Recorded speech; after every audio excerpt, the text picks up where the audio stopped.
Bonjour, William, Eric. Bonjour, Tanguy. Rich, bonjour. Voilà, les trois pays qui se retrouvent, hein, ils étaient quatre au départ, avec la Guinée-Conakry qui de moins en moins est présent à leur rendez-vous. Les trois qui se retrouvent pour créer maintenant une confédération.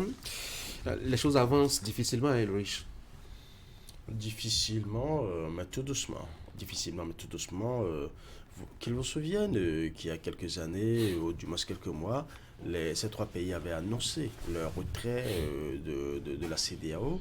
Et c'est vrai qu'il y a une procédure pour sortir de la CEDEAO, l'institution sous-régionale, et la procédure est toujours en cours, mais très rapidement, de l'autre côté, les pays de l'AES, je vais nommer le Mali, le Niger et le Burkina Faso, ont décidé de ne pas attendre la officielle ou la notification de la CEDEAO leur officialisant leur retrait de la CEDEAO, mais déjà eux de leur côté ils se sont dit c'est une porte, en fait c'est une porte de non-retour.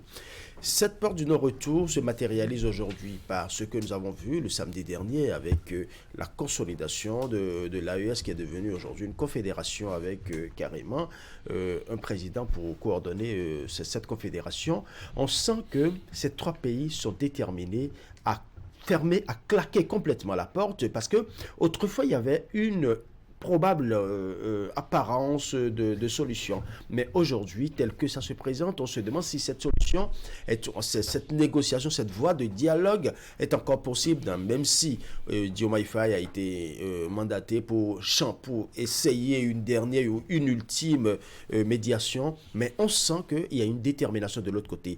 Et cette détermination va-t-elle véritablement donner corps à quelque chose qui va aller jusqu'au bout? On ne le sait pas. Mais une chose est certaine aujourd'hui, on sent que ces trois pays sont déterminés à véritablement claquer la porte de la CEDEAO. William, pourquoi c'est lent?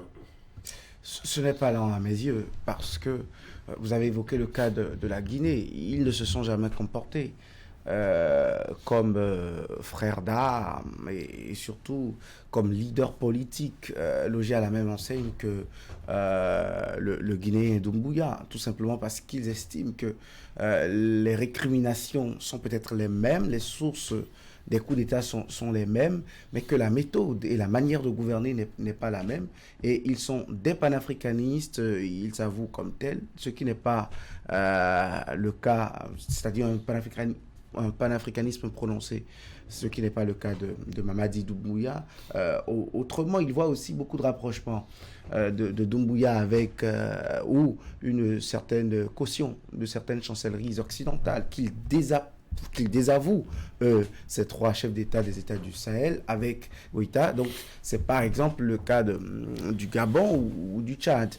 Nous sommes tous des militaires au pouvoir, venus par les armes, mais nous ne sommes pas les mêmes, nous ne voyons pas les choses de la même façon. C'est pour ça que je désolidarise le cas guinéen. C'est pour cela d'ailleurs que leurs initiatives ont été souvent, même à la création ou à l'idée, ils ont parlé de la charte de l'Ictagouma, ou je ne sais plus comment ils ont appelé ça, mais c'est pour... Ils ont joué sur le positionnement géographique, ils ont joué sur les liens culturels et le Sahel qui les lie pour ensuite acter une décision politique. Maintenant, quand vous parlez de lenteur, moi je ne vois pas une lenteur si c'est en un an qu'ils doivent acter leur départ et que sans notifier officiellement, sans en former la requête, quelques mois avant l'expiration de ce délai d'un an, sans qu'il n'ait même lancé la procédure juridique de départ, il se voit en train d'officialiser, d'acter pleinement, en plus, cette nouvelle confédération qui les réunit, la confédération des États du Sahel. Quoi qu'on dise, c'est un départ prononcé provisoirement définitif et définitivement provisoire de la CEDEAO, c'est un fait, même si à Abuja, on ne le conçoit pas totalement, et ce qui est tout normal, parce que ces trois États n'ont pas suivi les règles juridiques des différents accords de la CEDEAO pour pouvoir sortir, mais de fait, on constate que c'est une avancée vers la porte de sortie. Eric, de l'AES à la Confédération, quelle est la différence, à part la dénomination? la différence réside dans le fait qu'il y a une volonté manifeste, n'est-ce pas, de tourner dos à la CEDEAO, de se construire sa propre organisation régionale et d'espérer que d'autres pays, n'est-ce pas, s'associent véritablement à cette campagne. Et qu'on ait insisté véritablement sur le Sahel. Vous savez, il y a plusieurs pays qui partagent cet espace, ne serait-ce que du point de vue dénomination. Maintenant, est-ce que ces pays feront véritablement le pas? Attendons de voir véritablement la suite. Donc, il y a un discours, il y a une philosophie, il y a une volonté aujourd'hui qui se manifeste à travers ce premier sommet et puis les grandes conclusions qui en sont issues et qui montrent que nous avons affaire avec trois pays qui décident de prendre leur destin main, en tout cas selon leur entendement, selon leur compréhension, en fonction des enjeux qu'ils ont véritablement devant eux, notamment la question de la sécurité. Et je pense aussi que c'est bien beau véritablement de créer une confédération, hein, avec des mécanismes de fonctionnement, une banque, un fonds d'investissement, une idée de mutualiser véritablement des efforts. Mais une chose est de faire fonctionner cette organisation, n'est-ce pas, tout en espérant que ça va durer dans le temps, voyez-vous. Et c'est là, moi, je me dis, quel est l'avenir qu'on donne véritablement à cette organisation. Bon, je pense que de la question que vous avez faite à Eric de l'AES à la Confédération, je pense que les trois chefs d'État, disons Tiani, Goïta et puis Traoré, ils sont en train de montrer que leur démarche, c'est définitivement de quitter la CEDEAO. Même si les démarches juridiques aujourd'hui n'ont pas encore abouti, et ils ont montré que bon, l'AES, pour moi, c'est clé de fait. Aujourd'hui, ils vont à une confédération, ils vont se donner les moyens de bien se constituer, d'avoir tout ce qu'il faut, une bonne base pour évoluer. Et parce que l'AES, quand vous dites l'Alliance des États du Sahel, c'était sur quelle base juridique? Aujourd'hui, quand on parle de confédération, on sait qu'il y a déjà une sorte de convention qui ne dit pas son nom, qui doit les réunir désormais, c'est-à-dire que les bases juridiques doivent être posées. Même si de l'autre côté, au niveau de la CEDEAO, rien n'est encore fait véritablement pour acter ou pour confirmer leur départ. Et ces États de l'AES aujourd'hui dans une confédération, je pense que ils sont en train de donner une certaine leçon, ils sont en train de prendre certaines décisions, un peu comme pour dire, c'est fini, nous ne partons pas. Nous sommes là et nous allons évoluer. Parce que si effectivement, ils entendaient partie de la tête du pouvoir, de quitter leur pays pour transmettre le pouvoir aux civils, on ne va pas passer à un deuxième acte. C'est-à-dire que l'AES, c'était le premier. Aujourd'hui, c'est la Confédération. Dieu seul sait, dans un an ou dans 6 mois, leur prochain sommet, qu'ils ne vont pas brandir les papiers pour dire, écoutez, c'est tout constitué, c'est désormais consommé. Nous sommes une alliance ou une confédération entièrement à part. Nous ne faisons plus partie de la CEDEAO. Dieu seul sait si ça ne va pas être fait dans ce sens-là. Donc, c'est pour dire qu'ils sont en train de partir tout doucement. C'est pourquoi je dis qu'ils sont en train de prendre conseil. Ils ont des conseillers qui leur disent, mais faites ci, faites ça, pour que progressivement... Quelles sont les chances de réussite, Eric? Vous aviez commencé.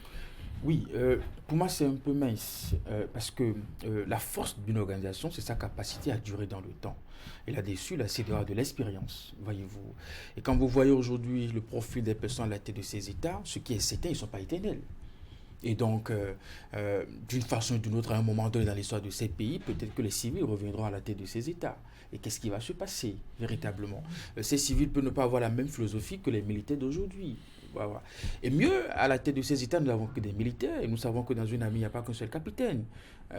Nous savons, du côté de Burkina Faso, des bruits de bottes qu'on entend pratiquement régulièrement, mais qu'on essaie toujours d'étouffer. Et qui sait ce qui arrivera plus tard. Donc, je pense que ce sont des éléments qui font que, au jour le jour, il faut construire cette organisation, mais avec des perspectives très réduites, voyez-vous. Peut-être qu'ils vont trouver le mécanisme vraiment de pouvoir résister, n'est-ce pas, à ces chocs exogènes et s'assurer véritablement des bases solides de cette organisation. Et aussi, il faut aller voir à l'intérieur de ces pays. Oui, on crée une confédération justement pour que les populations puissent ressentir aussi les bénéfices, n'est-ce pas, de ce qu'on est en train de se mettre en commun et ensemble.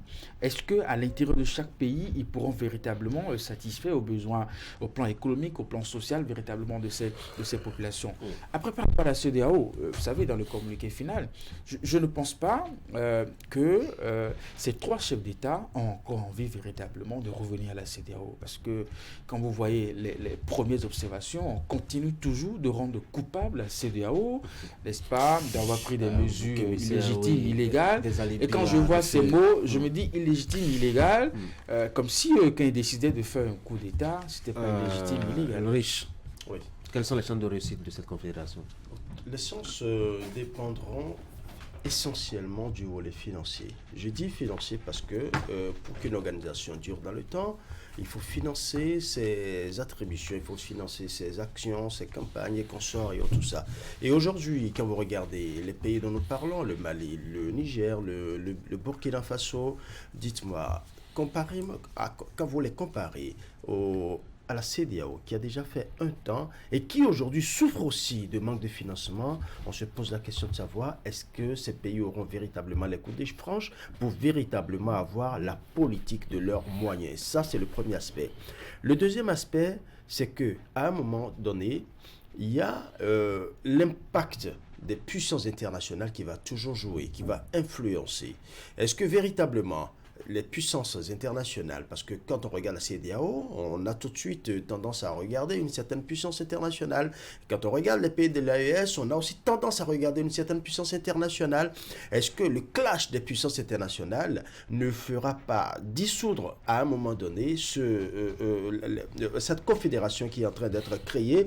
Ça, c'est bien possible parce qu'il y aura une guerre par procuration, une guerre interne, une guerre je dirais une guerre sournoise qui va se faire dans tous les mais on a vu sur ce continent où on a déversé des faux billets dans un pays pour déstabiliser complètement l'économie de ce pays, donc ça peut vous dire que tout sera possible. Donc vous voyez, c'est bien possible. Maintenant, le dernier aspect, ça dépendra de la cohésion des 3 États. Démarrer une cohésion, démarrer une activité ensemble, c'est bien. Mais l'important, c'est de pouvoir maintenir. Et nous savons que ces 3 présidents sont venus de diverses manières avec des alibis qui divergent. Est-ce qu'ils vont toujours s'entendre? La question sera toujours là. William. Il y a une évidence. Les Occidentaux ont leur organisation sous-régionale en Afrique de l'Ouest. La Russie en crée la sienne et recrute. C'est le tableau géopolitique de ce qu'il se passe aujourd'hui en Afrique de l'Ouest. Et au nom de ce bras de fer des puissances, disent-elles, occidentales, c'est à cela que se joue le pronostic vital de cette organisation. Parce que quand on parle de lutte contre le terrorisme, ces États du Sahel n'ont aucun autre moyen que les armes de la Russie qui est mise à leur disposition. Côté malien, ça donne du résultat à Assimi Goïta en une certaine mesure, mais ça lui fait creuser énormément les écarts vis-à-vis des droits de l'homme, avec la question des libertés, avec la question des libertés publiques en général, les partis politiques, les médias, ainsi de suite. Traoré, sa chaise dandine tous les jours. Tiani, il y a également la question de la crise économique, parce qu'on manque de moyens entre-temps, et là-dessus, sur la question sécuritaire, qui est l'objectif principal de ces différents coups d'État, on n'a pas des résultats. Si les civils, démocratiquement pas vraiment légitimes, ont du mal à régler un problème, que des militaires viennent pour régler, que même ils commencent par avoir des difficultés là-dessus, c'est qu'il y aura problème. Parce que moi, je dissocie bien ces 3-là de l'AES dans le temps. C'est-à-dire quoi? Ceux qui ont créé la CEDEAO ne vivent plus aujourd'hui. En majorité, c'était des militaires. Mais cela a perpétué dans le temps. Et qui ont connu des coups d'État aussi. Hein, absolument, qui ont fait des coups d'État. Houphouët-Boigny était le créateur de la CEDEAO au nom de la Côte d'Ivoire, mais vous savez combien d'années il a fait à la tête de la Côte d'Ivoire avant son décès en 93. En fait, pour moi, je dissocie la personne du chef d'État de l'ambition. On peut être à 6 mois de la fin de son mandat, mais rêver grand pour son pays parce que l'État est une continuité. Mais est-ce que le rêve qu'on se nourrit aujourd'hui, le rêve pour lequel on se meurt à la limite, avec des liesses populaires, moi j'ai vu des images dans les rues de Niamey. Je me dis qu'il y a beaucoup d'adhésion et beaucoup d'espoir. Parce qu'un peuple affamé, un peuple sans rempart, ne peut que s'accrocher à des gens qui ont des envies, des outils. Mais si ces envies sont des démonstrations par procuration du multilatéralisme, c'est parce que le multilatéralisme de l'AES n'est pas à l'indienne, ce n'est pas le non-alignement à l'indienne où on veut faire avec tout le monde. On écarte de go une certaine partie du monde pour un mariage avec une nouvelle force et tout ça au détriment des objectifs. Moi, je veux les résultats, que ce soit l'AES ou la CEDEAO, et c'est en cela que je suis d'accord avec Bassirou Diomaye Faye qui dit, en fait, on a à reprocher ce qu'on a à reprocher à la CEDEAO, mais si on part, quel est le vivre ensemble qu'on les trouve. Oui, je voudrais rebondir sur la chute de William pour dire que ça n'est pas toujours la solution. Vous voyez le trio, Tiani, Goïta et puis Traoré aujourd'hui, moi je les compare un peu à un Goliath qui en face a beaucoup de David. Et vous savez, dans l'armée, ce n'est pas toujours ceux sur la tempe desquels vous mettez toujours l'âme pour obéir. Ils ne vont pas obéir éternellement. Donc, il y a toujours de petites failles qui remontent un peu, qui font monter un peu l'adrénaline au niveau de l'armée, au niveau des casernes. Et donc, pour moi, ce sont des géants au talon d'Achille. C'est-à-dire qu'à tout moment, ils peuvent tomber, à tout moment, on peut le faire. Alors, moi, je vois l'AES ou leur confédération liée aux personnes de Tiani, Goïta et puis de Traoré. Pourquoi? Parce que dès qu'il y a, disons, bouleversement dans un État tout de suite, rien ne prouve que les deux autres qui vont rester, ou s'il y en a dans deux, le seul qui va rester, est-ce que ceux qui viendront au pouvoir auront toujours le même langage avec ceux-ci? Puisque nous entendons les informations tous les jours. Au niveau du Burkina, le jeune qui n'est pas toujours à l'aise dans sa chaise de président. Dans les autres États également, chez Tiani ou chez Goïta, là-bas, c'est pas toujours la paix que l'on veut. Et donc, pour moi, c'est lié à leur personne. Si ça doit durer, c'est qu'ils se maintiennent là pour longtemps. Si ça ne va pas durer, c'est qu'à un moment donné... Mais là, vous êtes dans une posture où le seul endroit où il peut y avoir bouleversement, c'est chez Goïta ou chez Traoré ou chez Tiani. Rien ne vous prouve qu'au sein de la CEDEAO, au risque même comme tasse d'apologie de coup d'État, rien ne vous prouve qu'il ne peut pas avoir de coup d'État d'ici à là. Si tant est que des chefs d'État continuent de changer, je dois dire, leur et au-delà de ça, il peut peut-être ne pas y avoir de coup d'État, mais avoir beaucoup d'autres Diomaye Faye, avec une autre vision du monde, avec une autre logique du monde. Et ça va profondément bouleverser je voudrais... Ils peuvent adhérer à la Confédération.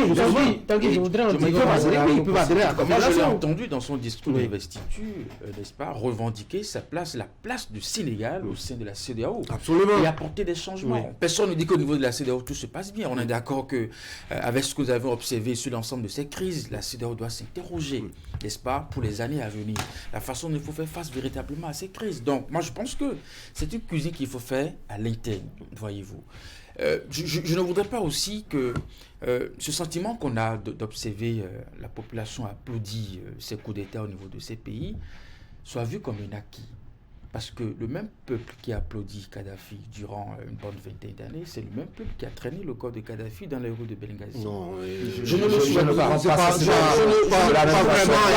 ne le souhaite pas. Alors oui, c'est pour vous dire que si on revendique le soutien de la population et que à l'intérieur, on ne s'occupe pas d'elle, n'est-ce pas? Peut-être que ça viendra de l'intérieur. Alors, les questions maintenant de transition à la tête de ces États, de transition. Ne parlons même pas des soucis d'insécurité qui peuvent subvenir au niveau de ces pays. La question de transition, parce que on a vu ce qui s'est passé au Burkina Faso pour le capitaine. il y aura élection dans ces pays ou pas? Il y aura élection. Je pense que la population des États du Sahel, c'est comme celle de l'Ukraine. C'est très peu l'élection et beaucoup plus comment ils vivent en sécurité, comment est-ce qu'ils vivent longtemps. Et au nom de ça, on a vu les Occidentaux discuter la plupart du temps. Moi, pour un État comme le Mali, qui était imputé aux 2 tiers, je ne sais pas à quoi rime l'organisation d'un scrutin. Hier, les résultats ont sorti une vraie photographie d'une grande démocratie comme la France, justement parce que l'État était présent partout et on a pu assurer la sécurité à chaque Français, lui apporter un message, lui proposer un programme pour lequel il a opté ou non. Est-ce que c'est le cas dans ces pays? Parlons pertinence un peu. Les choses que veulent les 3 États de la Confédération de l'Alliance des États du Sahel, elles sont légitimes, oui ou non? La CEDEAO a réglé le problème de la sécurité? Non. La question de la monnaie. Combien de fois est-ce qu'ils n'ont pas reporté les agendas liés à la monnaie au point où l'UEMOA est allé voler le projet de la CEDEAO de créer l'ECO au nom d'une certaine appartenance et de avec la France? Leurs récriminations sont légitimes. Maintenant, eux-mêmes, parfois sont légitimes pour en parler, et surtout les actes qu'ils sont en train de poser depuis quelque temps. Faisons alors le débat, parce que je considère que même dans le rang de l'élite intellectuelle, il y en aurait qui approuvent le fond des récriminations et des accusations. On va écouter le risque. Vous avez bien fait de dire qu'il peut y avoir des changements. Oui, les changements, c'est des 2 côtés. La CEDEAO n'est pas à l'abri des changements profonds. Autant il y a déjà 3 pays qui se sont constitués en confédération aujourd'hui. Nous pouvons toujours avoir d'autres pays qui vont quitter la CEDEAO, c'est bien possible. D'autant plus que, vous avez entendu Diomaye Faye, il a bien précisé qu'il faut, au-delà de tout ce qu'on reproche à la CEDEAO, il faut que la CEDEAO veille à ce qui est plus de manipulation des constitutions. Oui. Ce sont des facteurs qui ont joué. Et je vais revenir sur l'ancien président du Libéria qui l'avait également dit, et il a dit Georges Weah, merci, qu'il avait également dit que les coups de force vont toujours continuer tant qu'il y aura des putschs constitutionnels. Et ce qui s'est passé au Togo, c'est un coup d'État, par exemple, mais la CEDEAO n'en a pas parlé. Je pense que la CEDEAO a tout à y gagner en tirant le leçon des erreurs commises. La première erreur, c'est de veiller à ce que les élections soient beaucoup plus crédibles et transparentes. Deuxième erreur, c'est de veiller à ce que même quand il y a des problèmes dans des pays, que les décisions restent d'une certaine manière conciliantes. Oui, parce que vous avez vu par exemple le cas du Niger, ça a été le cas, ça a été la goutte d'eau qui a débordé le vase. Les décisions qui ont été prises en amont ont créé la dissension entre les différents pays. Si on avait géré cette crise-là d'une certaine manière, je pense qu'aujourd'hui, la volonté serait là, mais il n'aurait jamais eu la force d'aller jusqu'au bout. Mais rapidement, on a pris des décisions qui étaient assez, je dirais, suicidaires. Cette décision a été forte, mais aujourd'hui, maintenant, il faut faire coup d'État pour la parole. Ce qui me laisse, moi, un peu perplexe, c'est que les mobiles évoqués pour prendre le pouvoir par les armes, aujourd'hui, Hamzat l'a dit tout à l'heure, le spécialiste que vous avez invité, c'est la question de l'insécurité, combattre l'insécurité, les populations. William a dit les 2 tiers de Mali n'étaient pas aux mains des pouvoirs publics, et c'était géré par... C'est vrai, mais aujourd'hui, lorsque nous faisons véritablement le bilan, est-ce qu'on le Mali a largement avancé. Oui, le Mali a avancé. Le Mali a avancé, le Burkina a avancé. Ça a avancé, mais est-ce que le problème est résolu? Vous ne donnez pas un terrorisme qui a duré 20 ans. Si en plusieurs années, c'est Franck qui a la parole. Je veux bien le relancer. Vous voulez faire un bilan en 12 mois à ces messieurs, pendant que les civils que vous applaudissez et dont vous réclamez le retour au pouvoir ont mis 20 ans à ne jamais pouvoir faire un petit pas, ne serait-ce qu'un petit pas. Tout le monde autour de cette table devrait œuvrer, devrait souhaiter que les civils reviennent. Ah non, pas à tous les coups. Non, nous sommes au 21e siècle. Et moi, je pense, comme par exemple au Sénégal, c'est vrai que ce n'est pas le même cas, mais la population s'est affirmée. Vous avez vu Macky Sall qui est parti du pouvoir. Nous avons un jeune aujourd'hui qui a... Combien de morts? Parce qu'on leur en a donné la chance. Oui, parce que les institutions leur en ont donné la chance. Dans la population, il y en a toujours qui peut faire l'affaire. Et c'est cela que les populations, moi je pense que le peuple africain doit veiller à cela. Les jeunes aujourd'hui, on ne devrait plus se laisser manipuler, on doit toujours le faire et pas les voies constitutionnelles. Moi, c'est mon souci. Maintenant, lorsque les gens viennent au pouvoir par les armes,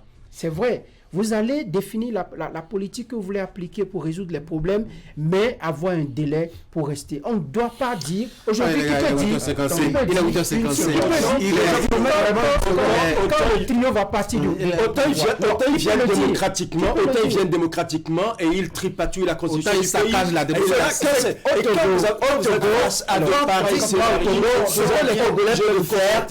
on dépose les dossiers avec une constitution et qu'on vote avec une autre constitution.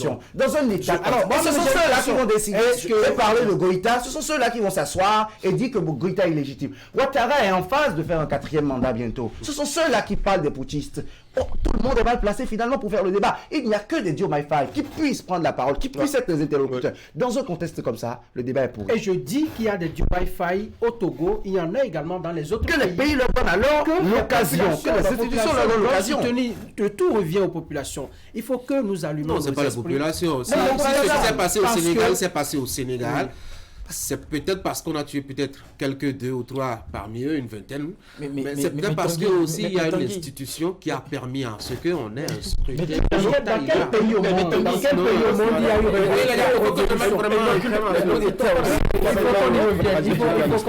eu il faut qu'on y revienne. Demain matin, venez avec tout plaisir et bonheur qui vous plaira.